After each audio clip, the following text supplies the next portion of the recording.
Halo, Assalamualaikum warahmatullahi wabarakatuh. Selamat datang di Bridging Course Mata Pelajaran IPA.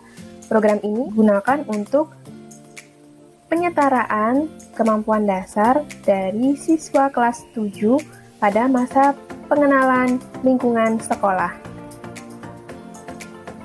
Sebelumnya, saya akan memperkenalkan guru IPA kelas 7 SMPN 2 Kesamben. Untuk guru IPA kelas 7A sampai 7E yaitu Bu Sudarmi Ningsi SPD, biasa dipanggil Bu Darmi. Berikut adalah fotonya.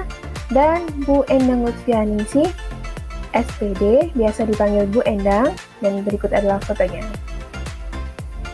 Langsung saja kita ke materi Bridging Course. Yang pertama yang kalian pelajari yaitu tentang klasifikasi makhluk hidup dan benda tak hidup. Kompetensi dasar yang harus kalian miliki yaitu kemampuan mengklasifikasikan makhluk hidup dan benda berdasarkan karakteristik yang diamati.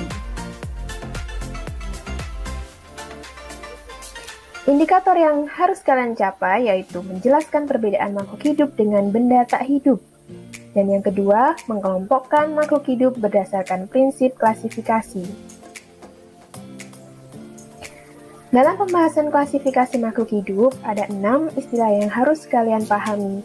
Yang pertama, makhluk hidup memiliki tingkat keanekaragaman yang sangat tinggi. Nah, untuk mempelajari makhluk hidup yang beraneka-ragam tersebut, maka dibutuhkan klasifikasi. Tujuan klasifikasi makhluk hidup yaitu untuk menyederhanakan makhluk hidup berdasarkan ciri-ciri yang dimiliki. Prinsip klasifikasi makhluk hidup yaitu berdasarkan atas persamaan dan perbedaan struktur tubuh makhluk hidup. Sistem binomial nomenklatur ditemukan oleh Carolus Linnaeus menggunakan sistem klasifikasi makhluk hidup yang disebut sistem binomial nomenklatur atau sistem tata nama ganda. Istilah selanjutnya yaitu takson. Apa itu takson? Yaitu urutan klasifikasi makhluk hidup mulai dari yang tertinggi, yaitu kingdom, hingga yang terendah, yaitu spesies. Dan yang terakhir, yaitu kunci determinasi, adalah kunci yang dipergunakan untuk menentukan filum atau divisi, kelas, ordo, familia, genus, dan spesies. Dasar-dasar klasifikasi ada 3, yaitu kesamaan dan ciri-ciri yang dimiliki, yang kedua ciri-ciri bentuk tubuh atau morfologi, dan organ dalam tubuh atau anatomi. Dan yang ketiga, berdasarkan ukuran, tempat hidup, cara hidup, dan manfaatnya. Sistem organisasi kehidupan. Ini adalah materi kedua yang harus kalian pahami. Indikator yang harus kalian miliki atau kompetensi dasar yang harus kalian miliki yaitu memahami sistem organisasi kehidupan mulai dari tingkat sel sampai organisme dan komposisi utama penyusun sel. Sedangkan indikatornya yaitu membedakan antara jaringan, organ, dan sistem organ, serta menjelaskan konsep sistem organ dan organisme.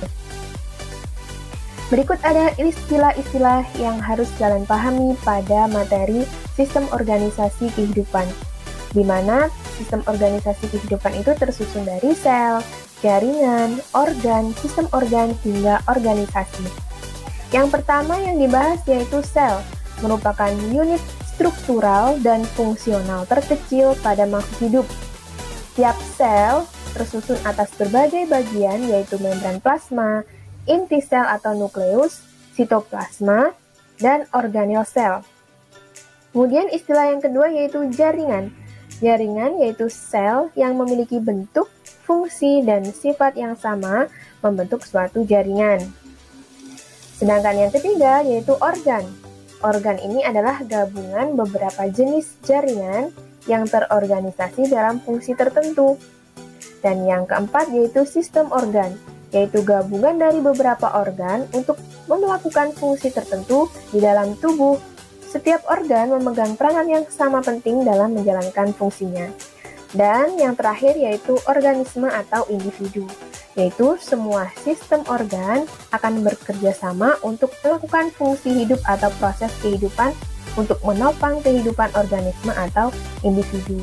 Jadi tingkatannya yang pertama dari sel, kemudian membentuk jaringan tersebut kemudian membentuk organ, Setelah itu organ-organ membentuk sistem organ, dan kemudian baru sistem organ membentuk suatu organisme atau individu.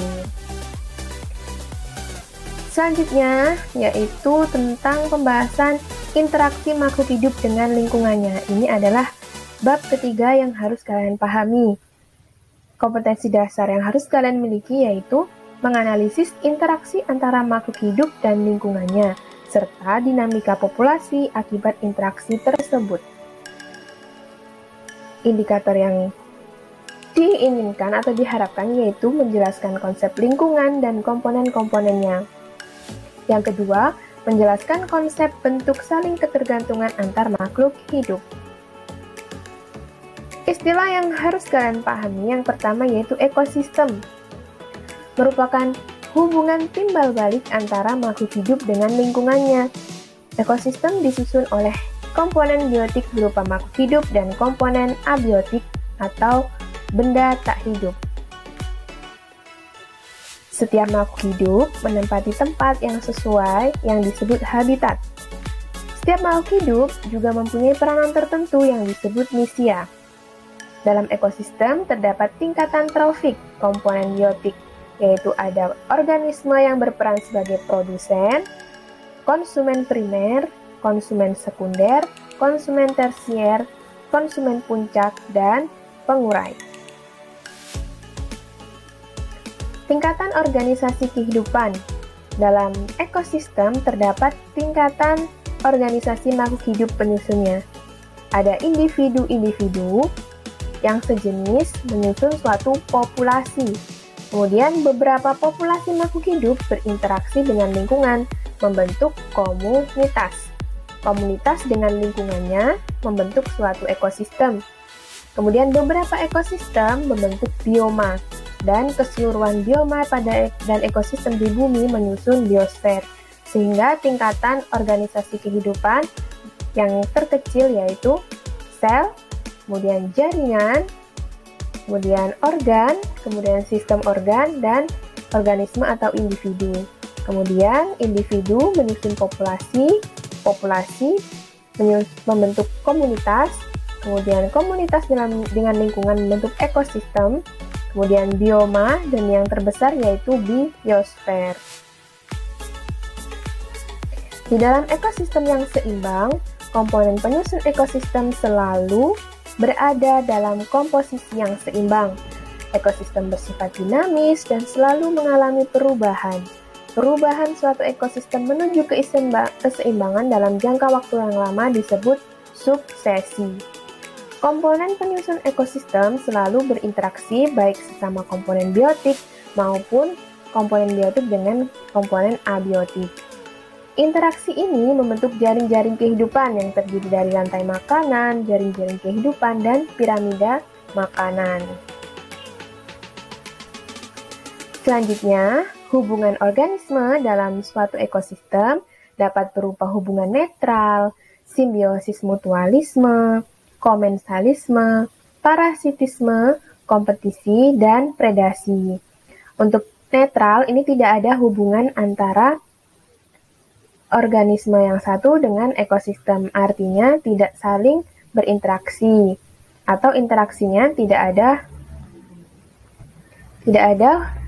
akibat yang berarti. Kemudian simbiosis mutualisme, artinya kedua organisme saling diuntungkan. Kemudian komensalisme, ini berarti salah satu saja yang diuntungkan dan satunya tidak diuntungkan maupun tidak dirugikan. Yang ketiga yaitu parasitisme, berarti satu diuntungkan, satu dirugikan. Kompetisi, yaitu saling bersaing untuk mendapatkan satu sumber makanan tertentu. Dan predasi, yaitu yang satu dimangsa dan yang satu memangsa. Kemudian poin yang selanjutnya yaitu keanekaragaman makhluk hidup berfungsi sebagai sumber pangan, pakaian, perumahan, kesehatan. Keanekaragaman juga memberi manfaat secara ekonomi, ekosistem, dan juga keilmuan. Beberapa upaya pelestarian keanekaragaman hayati yaitu seperti membuat undang-undang, penyuluhan kepada masyarakat, membuat taman nasional, cagar alam, kebun raya, dan taman laut. Demikian yang bisa Bu Endang sampaikan. Apabila ada kurang lebihnya, Bu Ena minta mohon maaf. Sampai jumpa di Bridging Course mata pelajaran IPA pada pertemuan selanjutnya. Assalamualaikum.